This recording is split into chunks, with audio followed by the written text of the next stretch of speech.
హరి ఓం.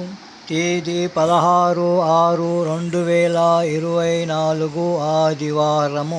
శ్రీకృష్ణ పరబ్రహ్మణే నమః. శ్రీమద్భగవద్గీత అథ పంచమో అధ్యాయః. పురుషోత్తమ ప్రాప్తియోగః. ఈ అధ్యాయం నుండి 2వ శ్లోకము. అదచ్చోర్ధ్వం ప్రసృతాస్తస్య శాఖా గుణప్రవృద్ధా విషయప్రవాలాః అధచ్చ మూలాన్యనుసంతతాని కర్మానుబంధీని మనుష్యలోకే. వివరణ: త్రిగుణములచే పోషించబడి ఈ చెట్టు యొక్క శాఖలు పైకి మరియు క్రిందికి విస్తరించి ఉంటాయి. ఇంద్రియ విషయములు వాటికి చిగుళ్ళ వలె ఉంటాయి.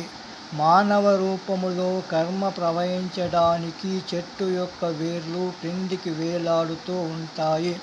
క్రిందిన దాని యొక్క వేర్లు శాఖలుగా విస్తరించి మనుష్యలోకములో కర్మలను కలుగజేస్తాయి.